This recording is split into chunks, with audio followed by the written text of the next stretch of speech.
आज हम new topic start करेंगे, दैट इज श्वसन तंत्र, रेस्पिरेटरी सिस्टम।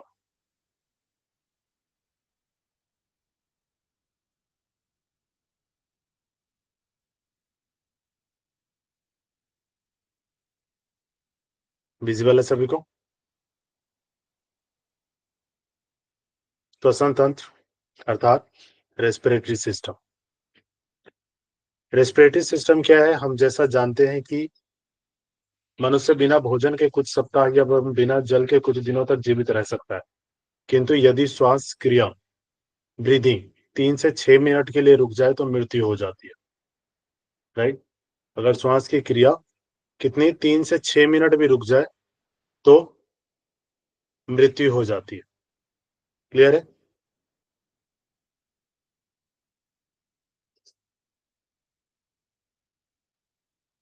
शरीर के ऊतकों, विशेषकर जो शरीर के टिश्यूज होती हैं, विशेषकर कहाँ, हृदय के और मस्तिष्क के, हृदय और ब्रेन के जो ऊतकों को ऑक्सीजन की निरंतर आवश्यकता पड़ती है। राइट?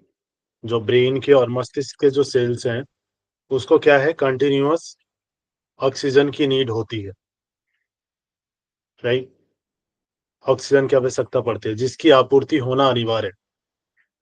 जिसका क्या है, आपूर्ति होना अनिवार्य।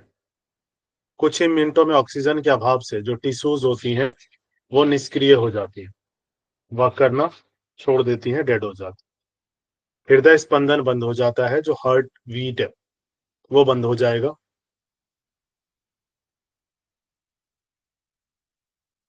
क्लियर है? हार्ट बीट बंद हो जाता है तथा मस्तिष्क की जो तंत्रिकाएं हैं, न्यूरॉन्स, भी कुछ ही देर बाद निष्क्रिय होने लगती है। राइट? मस्तिष्क की जो तंत्रिकाएं हैं वो भी क्या होती है, कुछ ही देर बाद निष्क्रिय होने लगती है। वस्तुतः ऑक्सीजन ही लाइफ है, जीवन है। जो नर्व्स होती है ना, तंत्रिकाएं, वो भी कुछ ही देर बाद निष्क्रिय होने लगती है।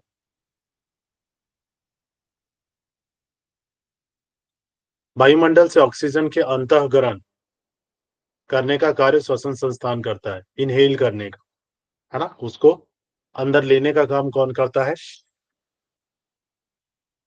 श्वसन तंत्र करता है।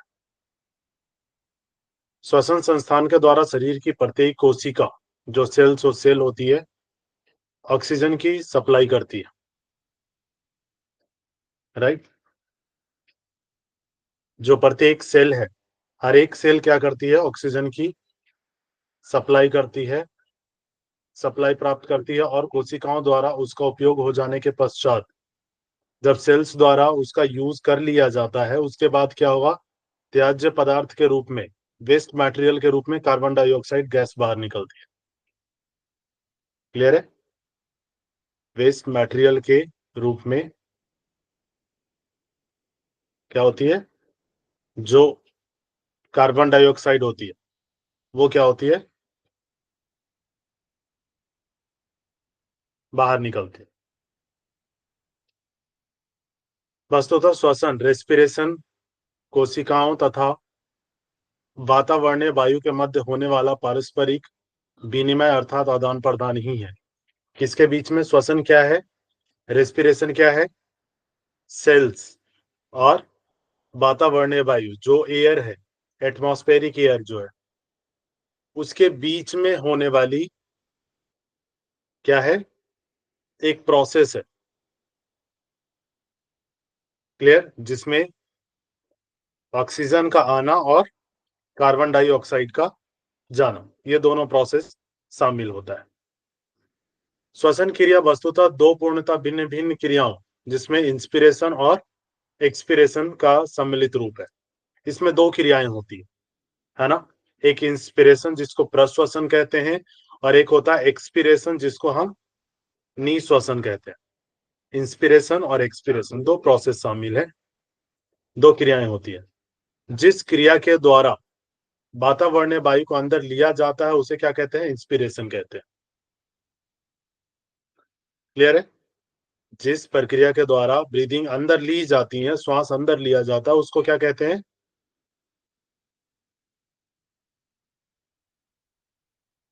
उसको कहा जाता है इंस्पिरेशन।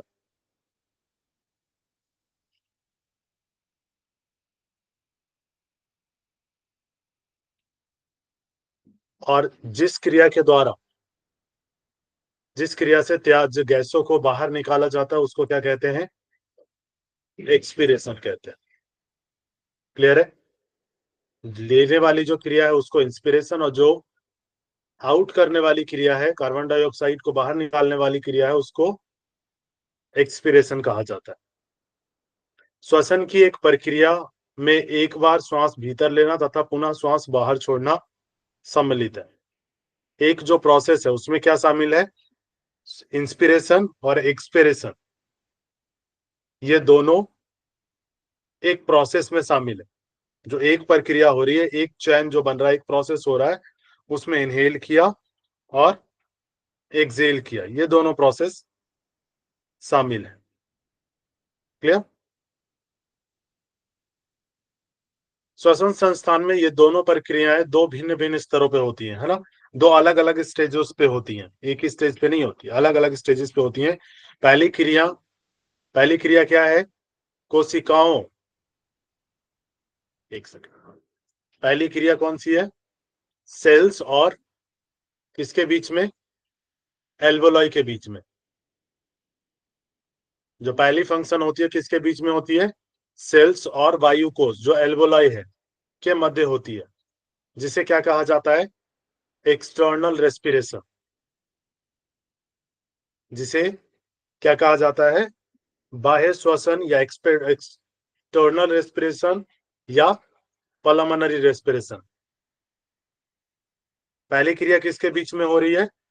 सेल्स के बीच में और एल्वोलाई के बीच में। इसको क्या कहा हमने? External respiration. क्लियर है? तथा दूसरी क्रिया रक्त के जो केशिका है, कैपिलरीज, दूसरी किसके साथ होती है? कैपिलरीज और सेल्स जो आपके टिश्यूज है, राइट? दूसरी क्रिया किसके साथ होती है? कैपिलरीज, जो किसके ऊपर होती है? रक्त केशिका जो कैपिलरीज है उसके बीच और टिश्यूज के मध्य होती है, जिसको क्या कहा जाता है? इंटरनल रेस्पिरेशन अर्थात टिश्यू रेस्पिरेशन। एक किसके साथ हुआ? सेल और एल्वोलाई। क्लियर है? सेल और एल्वोलाई, उसको क्या कहा हमने? Pulmonary respiration.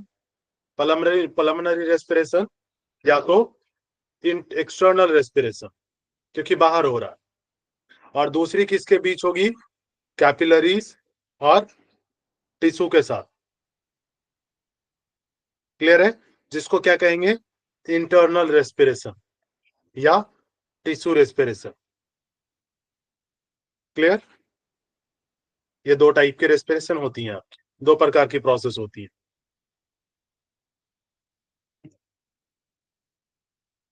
अगर आप रेस्पिरेटरी सिस्टम की बात करें तो इसमें क्या क्या शामिल है?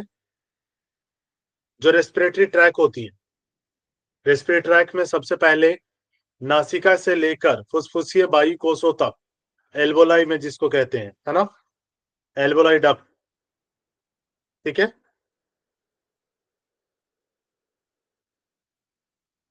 एल्वोलाई तक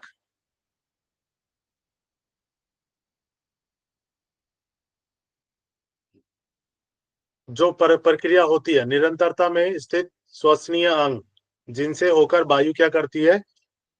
गमन करती है, मीन्स जाती है, वो क्या करते हैं? श्वास पथ का निर्माण करते हैं, रेस्पिरेटरी ट्रैक का निर्माण करते हैं।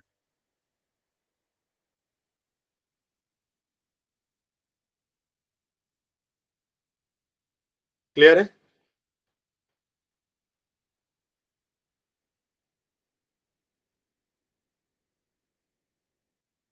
श्वास पथ या रेस्पिरेटरी ट्रैक का निर्माण करते हैं। ये निम्न क्रमानुसार स्थित होते हैं। क्लियर है? इसका जो क्रम है, जो अगर आप देखें सीक्वेंस है,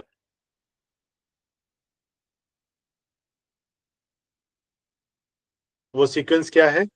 सबसे पहले आपका नॉस्ट्रल, जिसको आप नोज कहते हैं या नासिका, उसके बाद आता है फेरेनेक्स, फिर लैरिनेक्स, फिर ट्रैकिया वाला पार्ट जिसको श्वासनाल भी कहते हैं, श्वास प्रणाल, फिर ब्रोंक्यूस, और फिर ब्रोंकाई। ब्रोंक्यूस सिंगल हो गया तो ब्रोंक्यूस हो गया, और जब ये काफी डिफरेंट डिफरेंट पार्ट्स में, 2-3 पार्ट्स में डिवाइड हो जाता है तो उसको ब्रोंकाई कहते हैं। उसके बाद आता है ब्रोंक्यूल्स, जब उससे भी छोटे छोटे पार्ट्स में डिवाइड होगा वो ब्रोंक्यूल्स होगा, और हर ब्रोंक्यूल्स में एल्वोलाई लगी होती है। उसके बाद आपका लंग्स, और फिर डायफ्राम। क्लियर है? ये सारी चीजें रेस्पिरेटरी ट्रैक के अंतर्गत आती है। आप अगर यहाँ पे देखें तो सबसे ऊपर ऊपर जो हिस्सा है दैट इज फ्रंटल साइनस, फिर नेजल जो नोस्ट्रल वाला एरिया है ऊपर, फिर आपका नोज आ गया, फिर यहाँ पे पैरानैक्स वाला हिस्सा आ जाता है। ठीक है, फिर जब नीचे की तरफ आया दैट इज लैरिनेक्स, फिर यहाँ पे देखिए एक सिंगल ट्रैक है दैट इज कॉल्ड ट्रैकिया। यहाँ पे देखिए आप लोग, ये सिंगल ट्रैक, ये क्या है? ट्रैकिया है। और ट्रैकिया में एक सी शेप का एक जो मसल्स होती हैं वो लगी होती हैं, है ना? और उन मसल्स का काम क्या होता है? वो ट्रैकिया को आपस में चिपकने नहीं देती हैं, वो उसके शेप को बना के रखती हैं, एक सर्कल टाइप होता है सी शेप में। क्लियर है?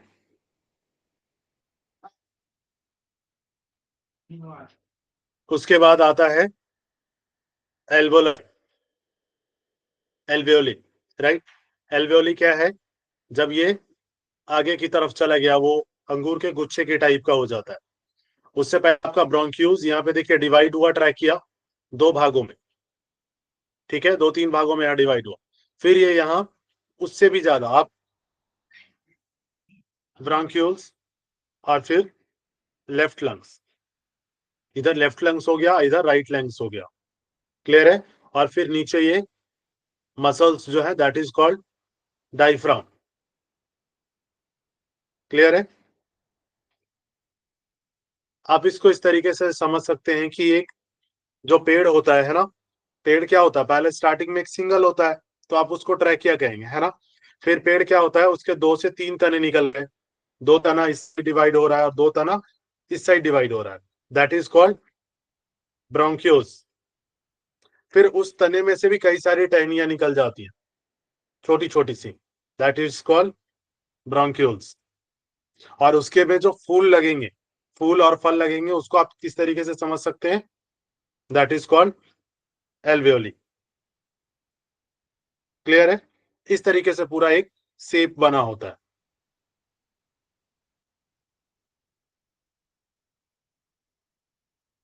नासिका की बात करें, नोज की बात करें तो ये क्या है? वातावरण की जो वायु श्वास पथ में सामान्यतः नासिका के द्वारा ही प्रविष्ट होती है ना? नोज के द्वारा ही एंटर करती हैं।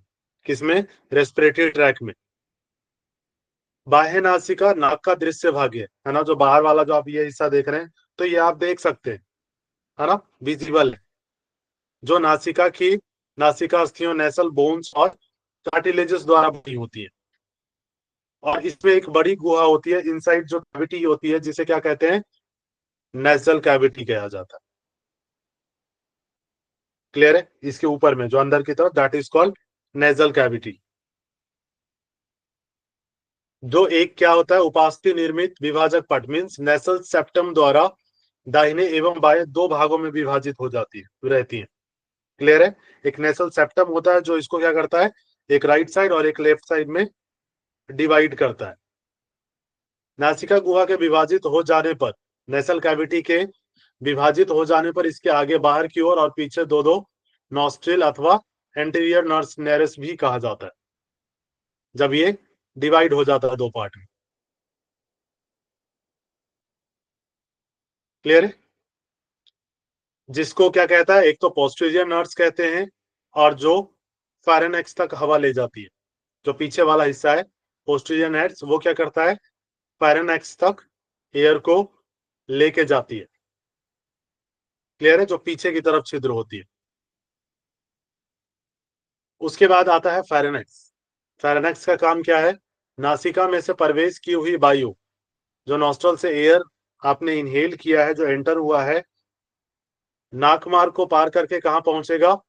ग्रसनी में पहुंचेगा, फेरेनेक्स में पहुंचती है।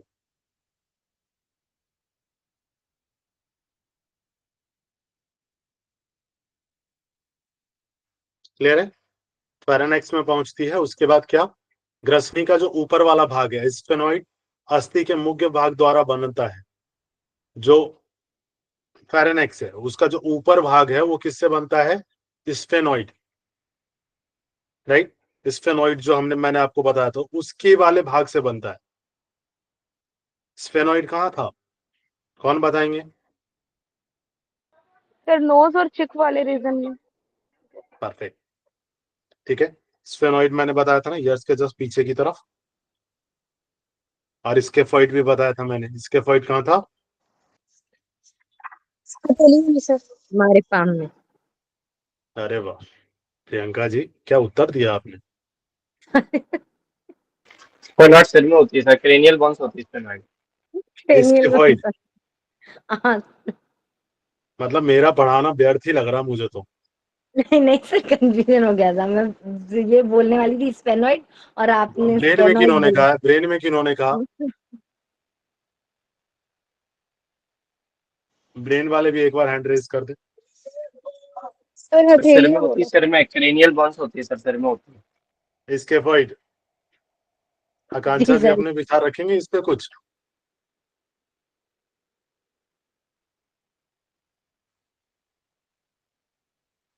नहीं कर रहे सर रिवाइज? आप मुझे ये नहीं नहीं कर रहे सर, हो? आप रिवाइज करवा दीजिए सर।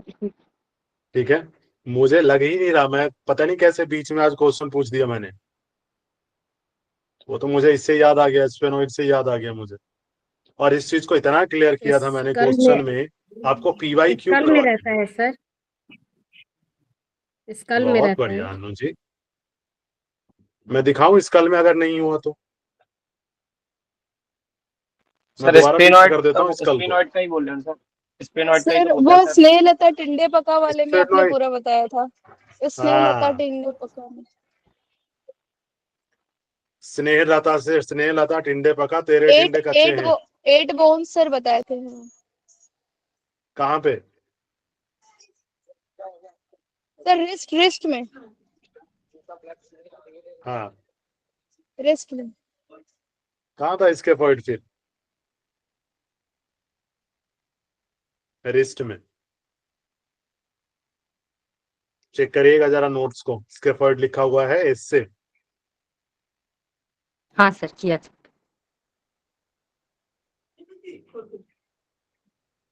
तो सारी चीजें बता दी है ना।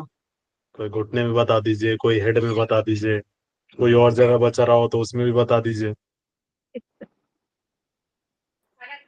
स्केपर्ड और स्पेनॉइड में कंफ्यूजन हो गया था। तो स्केपर्ड यही कंफ्यूजन हैंड मैंने उस में, दिन पूरे 15 मिनट क्लियर किया। हाँ जी, स्केपर्ड हैंड में, स्पेनॉइड हेड में। ठीक है, अब मत भूलिएगा, ठीक है। चलिए, ठीक है। अब क्या हुआ ये देखिए, जो स्फेनोइड अस्थि का जो मुख्य भाग है उससे बनता है, ठीक है, जो फेरेनेक्स वाला हिस्सा है, ऊपर वाला, ठीक है, पीछे की तरफ जो निकल रहा है हेड के। तथा नीचे का भाग एसोफेगस के साथ मिला हुआ होता है। एसोफेगस कहाँ है?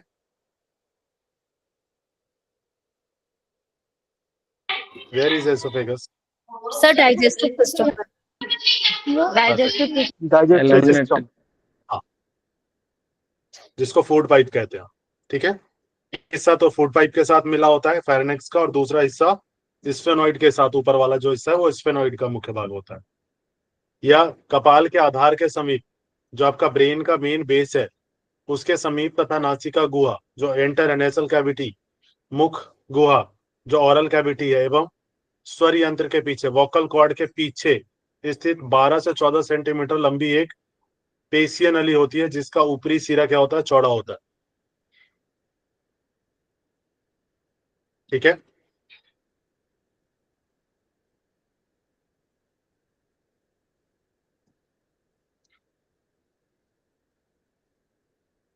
क्लियर है? वोकल कॉर्ड के पीछे स्थित होता है, जो 12 से 14 सेंटीमीटर लंबी होती है, राइट। और ये मसल्स की बनी होती है,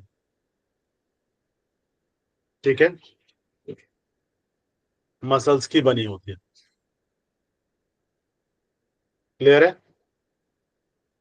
उसके बाद आता है लैरिनेक्स, स्वर यंत्र। लैरिनेक्स को स्वर यंत्र भी कहा जाता है। ऊपर को लैरिंजो फेरिंग्स एवं नीचे की ओर श्वास नली के साथ मिला रहता है।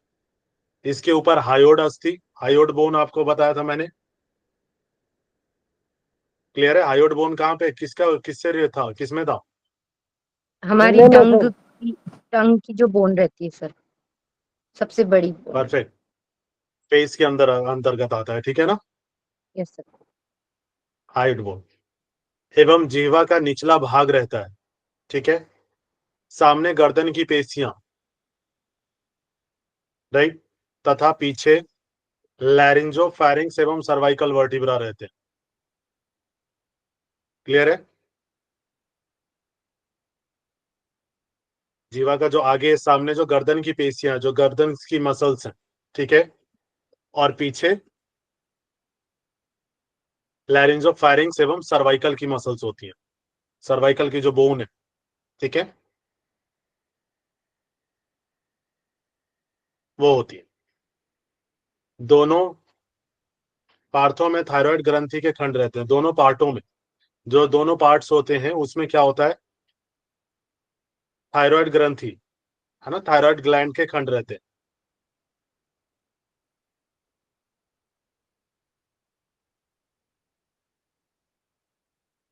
ठीक है, जस्ट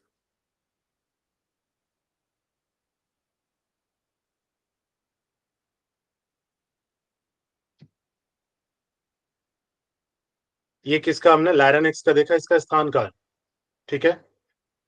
उसके बाद लैरिनेक्स के बाद क्या आता है, ट्रैकिया, ठीक है। और अगर हम बात करें लैरिनेक्स की, तो ये खुलता कहाँ पे है, यह श्वास नली का सबसे ऊपरी भाग है, जो नीचे 7वीं सर्वाइकल वर्टिब्रा के स्तर पर श्वास प्रणाली या ट्रैकिया में खुलता है। किसमें खुलता है? ट्रैकिया में। और स्वर यंत्र, वॉइस बॉक्स से ही स्वर की उत्पत्ति होती है। बोलते समय इसमें क्या होता है, वोकल कॉर्ड्स में कंपन होता है, जिसके फलस्वरूप ध्वनि उत्पन्न होती है। क्लियर है? लैरिनेक्स वाला जो हिस्सा है, इसी में क्या होता है, नीचे की तरफ वोकल कॉर्ड में जब वाइब्रेशन होता है, तो उसी से जो वॉइस है वो क्रिएट होता है। क्लियर? और उसके बाद आता है, जब आप लैरिनेक्स समाप्त होता है, तो लैरिनेक्स कहाँ आता है, फिर ट्रैकिया में। क्लियर है?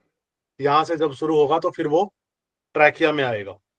अब ट्रैकिया में आएगा तो ट्रैकिया क्या है, श्वास प्रणाली या श्वास नली। इसको विंड पाइप या लैरिनेक्स के नीचे से आरंभ होकर फेफड़ों के शीर्ष तक पहुंचने वाली नली होती है, जहां पर यह दो शाखाओं में, किसमें, राइट और लेफ्ट में डिवाइड हो जाती है, जिसको हम क्या कहते हैं, ब्रोंकाई।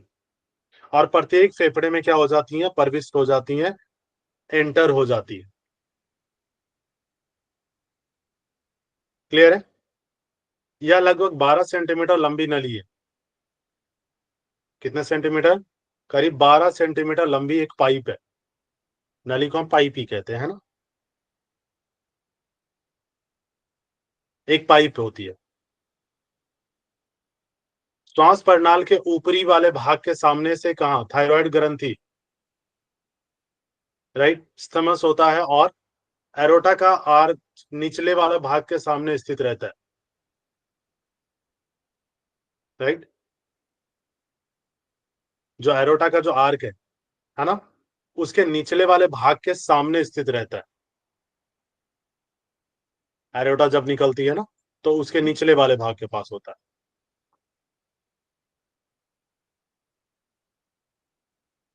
क्लियर है?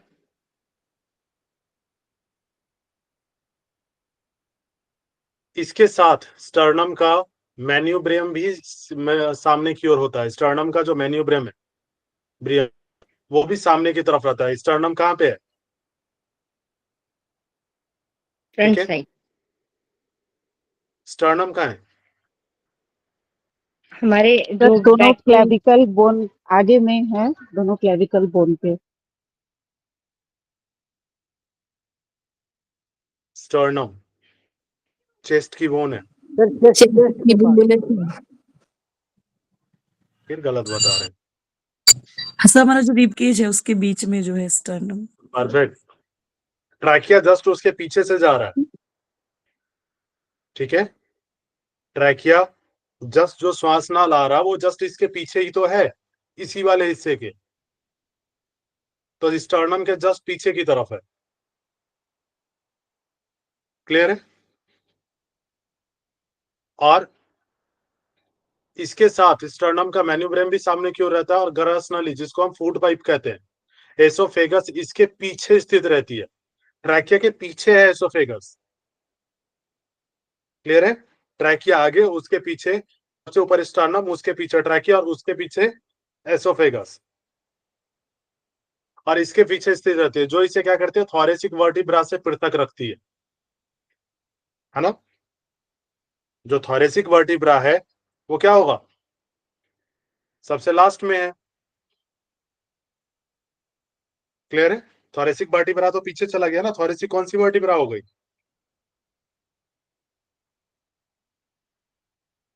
थोरेसिक वर्टिब्रा कहाँ है, बैक में चेस्ट के सर, पीछे बैकबोन है। में, backbone, chest region sir. Chest cervical region के के पीछे। यस, ठीक है। सर्वाइकल के जस्ट निचला वाला हिस्सा ना, जहां सर्वाइकल ओवर होता है वहां से थोरेसिक शुरू होता है। ठीक, गुड। श्वास प्रणाल का निर्माण 16 से 20 सी आकृति की उपास्थियों जो कार्टिलेजेस होती हैं उनके अपूर्ण छल्लों मीन्स रिंग से होती हैं। ठीक है, यही चीज मैंने आपको बताया था पहले ही।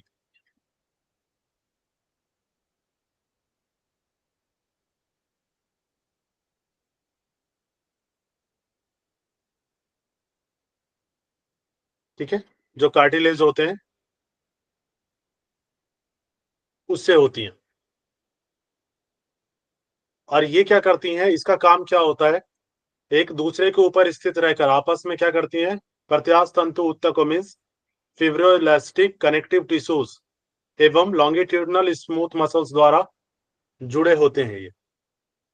क्लियर है। और इनका काम क्या है कि ट्रैकिया आपस में चिपक नहीं जाए, क्योंकि ट्रैकिया बना हुआ किससे है, स्मूथ मसल से। यस या नो,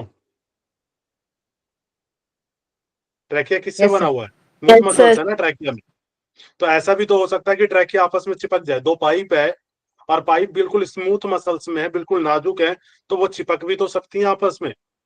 तो उसको रखने का, अलग रखने का काम कौन करता है, ये जो सी साइज शेप के जो मसल कार्टिलेजेस है, ये उनको क्या करते हैं, एक शेप में बना के रखते हैं। क्लियर।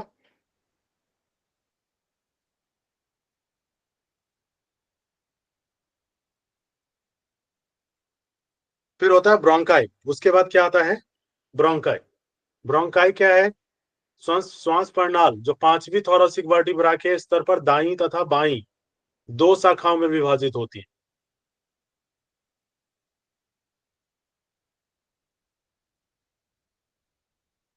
ठीक है, दाईं तथा बाईं दो शाखाओं में विभाजित होती है। जो थोरेसिक वर्टिब्रा है, थोरेसिक वर्टिब्रा जो फिफ्थ थोरेसिक वर्टिब्रा है, वहां से दो भागों में डिवाइड होती है, एक राइट और एक लेफ्ट, दो साइड। क्लियर है। उसको क्या कहा जाता है, ब्रोंकाई कहा जाता है। दोनों दाईं तथा बाईं श्वसन जो ब्रोंकाई है, प्रत्येक दाएं एवं बाएं फेफड़े में प्रवेश कर जाती है। एक राइट लंग्स में प्रवेश कर जाएगी और दूसरा लेफ्ट लंग्स में प्रवेश कर जाएगी, एंटर कर जाएगी। अब फेफड़ों में प्रवेश करते ही यानी छोटी छोटी शाखाओं में विभाजित हो जाती है। ये छोटी छोटी शाखाओं में वहां एंटर होने के बाद डिवाइड हो जाती है। दाईं श्वसन ब्रोंक्यूल्स बाईं की अपेक्षा छोटी और चौड़ी होती है। क्लियर है। जो दाईं राइट साइड वाला जो ब्रोंक्यूल्स है वो क्या होता है, थोड़ी छोटी होती है और चौड़ी होती है। क्लियर है। और फेफड़े में प्रविष्ट होने के पश्चात हाइलम पर यह तीन शाखाओं में विभाजित हो जाती है। जो हाइलम वाला पार्ट है वहां से कितने भागों में डिवाइड होती है, 3 पार्ट्स में, पहले 2 पार्ट्स में डिवाइड हुई, ठीक है, एक राइट में गई एक लेफ्ट में गई। अब जो राइट में गई है वो भी 3 भागों में डिवाइड हो जाएगी। क्लियर है?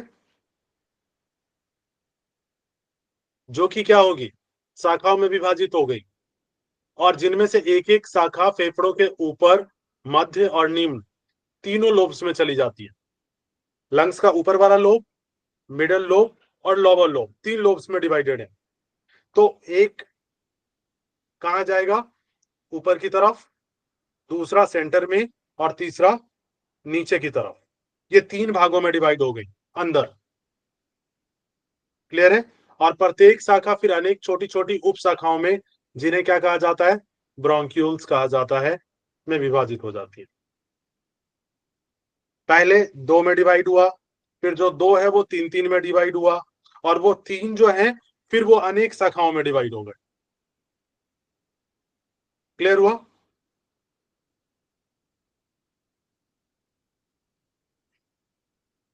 चलिए अब हम देखते हैं ब्रोंक्यूल्स।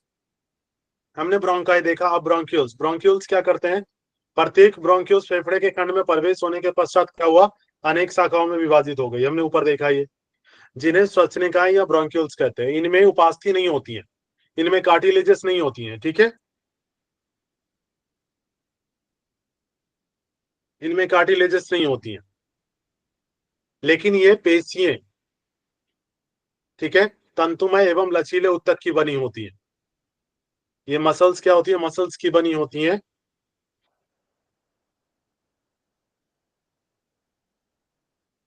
ठीक है, और फ्लेक्सिबल टिश्यूज होते हैं इसमें।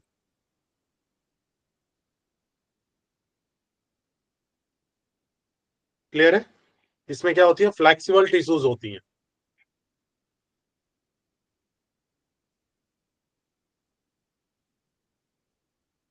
एक सेकेंड,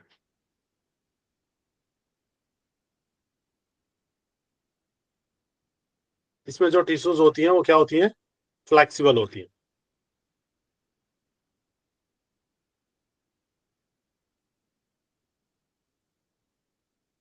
इनमें भी श्वासनी की भांति रोमक स्तंभाकार उपकला का स्तर, जो लाइनिंग होती है, वो रहता है। जैसे जैसे ब्रोंक्यूल्स छोटे होते जाते हैं वैसे वैसे पेशी एवं तंतु में उत्तक समाप्त होते जाते हैं, ठीक है। ये जो टिश्यूज है धीरे धीरे क्या होती हैं, वो एंड होती जाती हैं, और बहुत ही छोटी नलिकाएं, बिल्कुल पाइप की टाइप में छोटी छोटी, जैसे कैपिलरीज होती हैं, जिन्हें टर्मिनल ब्रोंकायुल्स भी कहा जाता है। वो टर्मिनल ब्रोंक्यूल्स कौन सी होंगी, जहां पे एल्वोलाई कनेक्ट होंगी। क्लियर है? जब वो एंड हो जाती है, बिल्कुल पतली हो जाती है वहां पे, और ये चपटी पतली उपकला की कोशिकाओं की तरह ही बनी होती है, ठीक है, ये सेल्स की तरह ही बनी होती है।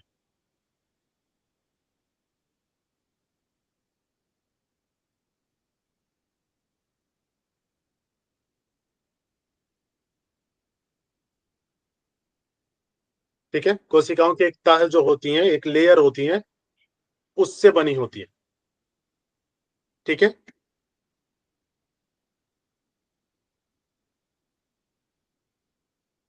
ये जो ब्रोंक्यूल्स होते हैं। उसके बाद हम देखते हैं एल्वोलर डक्ट एंड एल्वोलाई, ठीक है, एल्वियोलर डक्ट एंड एल्वियोली। अगर हम टर्मिनल ब्रोंक्यूल्स निरंतर कई शाखाओं में विभाजित होकर अनेक सूक्ष्म नलिकाएं, जिन्हें हम क्या कहते हैं, एल्वोलर डक्ट कहते हैं, बनती है, तो अति सूक्ष्म जो एयर सेट्स हैं, जिन्हें हम क्या कहते हैं, एल्वियोली कहते हैं, में खुलती है। ये जो एंड हो रहा है, आप मान के चले इस तरीके से कि एक छोटा सा पाइप है ना, और वो छोटा सा पाइप एक नलके के पास पहुंच रहा है। क्लियर है? वो छोटा सा नल आके कहां पे खुलता है, नलके में। तो जो एल्वोलर डक्ट है, वो डक्ट क्या है, पाइप जिसको हम कहेंगे, वो कहां पे आके खुलता है, एल्वोलाई के अंदर। क्लियर है? वो एल्वोली के अंदर आके ओपन हो जाता है, और वायु के कोष जो है, एल्वोली है, वो फूले फूले और अंगूर के गुच्छों के समान रहते हैं, राइट। जो एल्वोली है वो कैसे होते हैं, वो अंगूर के जो गुच्छे देखे हैं ना आपने, उस तरीके के होते हैं, और वो हर एक एल्वोलर डक्ट के ऊपर लगे होते हैं, जिसकी संख्या बहुत ज्यादा होती है, जिससे फेफड़ों के आंतरिक तल का क्षेत्रफल अत्यधिक बढ़ जाता है, जहां गैसों का विनिमय मींस आदान प्रदान, एक्सचेंज, गैसों का जो एक्सचेंज है वो क्या हो जाता है, होता है। और इनकी भित्तियां, जो इनर लेयर है, सिंपल एक्वेमस एपिथेलियम से आस्तरित रहता है, मींस लिपटा हुआ रहता है, उस पे एक लेयर चढ़ा होता है, ठीक है, इनर लेयर जिसको कहते हैं हम, भित्ति मींस इनर लेयर।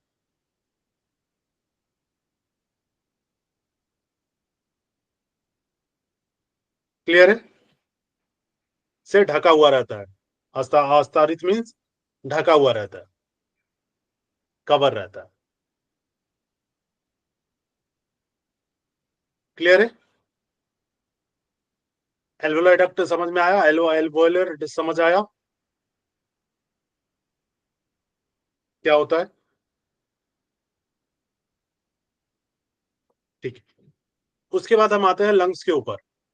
फेफड़े या फुसफुस, जो जिसको हम कहते हैं एल्वोलाई, श्वसन संस्थान के मुख्य स्पंजी अंग होते हैं, है ना, और ये संख्या में दो हैं, एक दाईं ओर और एक बायां ओर। जो अधिकांश जो बक्षीय गुहाएं मीन्स आपका थोरेसिक कैविटी है, एक तो इनकी हिंदी बड़ी खतरनाक होती है,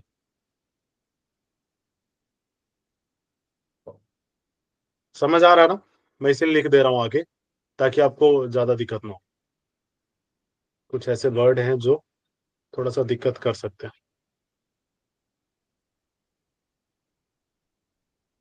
क्लियर हुआ?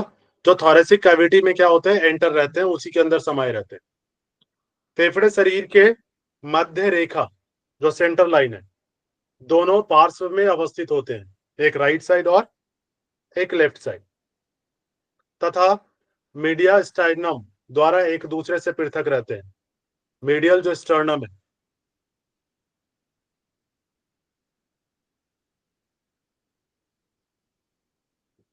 ठीक है, स्टर्नम वाला जो पार्ट है,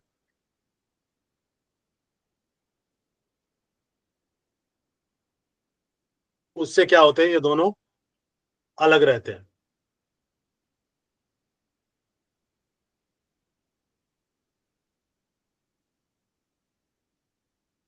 मीडिया स्टाइनम या मध्य अनास्थिका जिसको हम कह देते हैं, वही सेंटर वाला जो आपका पार्ट है स्टर्नम, उसी को कहते हैं। दोनों फेफड़े के बीच का अवकाश होता है, मीन्स इसको अलग रखता है, दोनों को अलग रखता है, जिसमें हृदय एवं बड़ी रक्त वाहिकाएं, जिसमें हार्ट हो गया, और जो आपके ब्लड वेसल्स है, ट्रैकिया, एसोफेगस, थोरेसिक वर्टिब्रा तथा थाइमस ग्रंथि आदि रहती हैं। इसमें क्या होती है, थाइमस ग्रंथि भी रहती है। थाइमस ग्रंथि कहाँ है? थाइमस हार्ट के पास। स्टर्नम के पीछे ही है ना, चेस्ट वाले रीजन। फेफड़े गर्दन के निचले भाग से डायफ्राम तक फैले होते हैं, है ना, नेक के नीचे वाले भाग से पूरा नीचे डायफ्राम तक फैले होते हैं। मोटे रूप से ये कॉनिकल होते हैं, ये कोन के शेप के होते हैं, ठीक है, जिनका शिखर जो एपेक्स है वो ऊपर की ओर होता है और क्लैविकल अस्थि से कुछ ऊपर रहता है, राइट, और आधार बेस नीचे की ओर बक्षीय गुहा जो थोरेसिक कैविटी है के तल में डायफ्राम पर स्थित रहता है। नीचे वाला हिस्सा कहाँ है, नीचे की तरफ थोरेसिक कैविटी के नीचे, और ऊपर वाला हिस्सा कहाँ है, क्लैविकुलर। क्लैविकल कहाँ था, क्लैविकल बोन कौन सी थी? कंधे के पास, कंधे के पास सर, परफेक्ट, आगे की तरफ क्लेविकल बोन। क्लैविकल और स्कैपुला सर साथ में से। ये है ना क्लैविकल, तो इसके पास होती है, ये डायफ्राम का आपका लोकेशन है। फेफड़ों की जो उभरी हुई बाह्य सतह है, एक्सटर्नल कोस्टल जिसको सरफेस कहते हैं, वो रिब केव एवं पसलियों के बीच की पेशियां इंटरकोस्टल मसल्स का संस्पर्श करती है, मीन्स उसको टच करती हैं। इनकी जो मीडियल सतह है वो थोड़ी सी धसी हुई होती है, अवतल होती है अंदर की तरफ, जिसमें 5 से 7वें थोरेसिक वर्टिब्रा के स्तर पर एक हाइलम होता है। हाइलम से होकर ब्रोंकियोस और पल्मनरी सिराएं, पल्मनरी वेन्स, पल्मनरी तंत्रिकाएं, ठीक है, पल्मनरी जो वे आपकी नर्व्स हैं,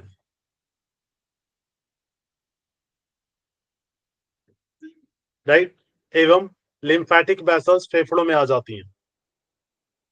क्लियर है? फेफड़ों के आधार डायफ्राम पर स्थित रहने वाली सतह डायफ्रैग्मेटिक सतह कहलाती है।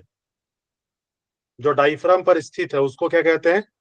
डायफ्रैग्मेटिक सतह, लेयर। और फेफड़ों का जो अग्रभाग है या एंटीरियर किनारा जिसको हम कहते हैं, हृदय के अग्रभाग को ढके रहता है। हार्ट का जो आगे वाला भाग है ना, उसको ढके रहता है। तो पश्च या पोस्टीरियर किनारा वर्टिब्रल कॉलम के संपर्क में रहता है। पीछे वाला जो हिस्सा है वो किसके संपर्क में है? जो वर्टिब्रल कॉलम है आपके, उसके संपर्क में है। और आगे वाला हिस्सा किसके साथ से है? वो आपका हार्ट को ढके रहता है। क्लियर है? ये आपका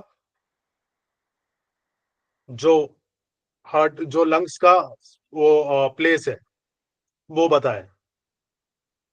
क्लियर हुआ? लंग्स कहाँ पे स्थित है?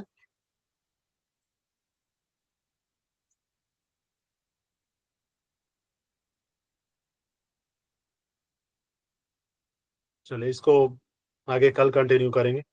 मैकेनिज्म ऑफ रेस्पिरेशन क्या होती है, कैसे श्वसन होता है, आता है, जाता है, गैसेस एक्सचेंज कैसे होती हैं, फिर एक्सटर्नल रेस्पिरेटरी और पल्मनरी रेस्पिरेशन कैसे होता है, फिर इंटरनेशनल जो इंटरनल रेस्पिरेशन क्या है, हार्ट रेट क्या है, ठीक है, इसका रेट क्या होता है, फिर हाइपोक्सिया क्या है, इसको कल पढ़ेंगे। समझ आया? यस या नो? आज हमने पूरा फंक्शन नहीं देखा, 2 ही फंक्शन हमने देखा, इंटरनल और एक्सटर्नल। ठीक है, बाकी हमने प्लेसेस देखे हैं और कौन कहाँ डिवाइड है, किस प्लेस पे स्थित है, हमने उसको देखा है आज। कल हम इसके फंक्शंस को देखेंगे, किस तरीके से ये पूरा फंक्शन करता है।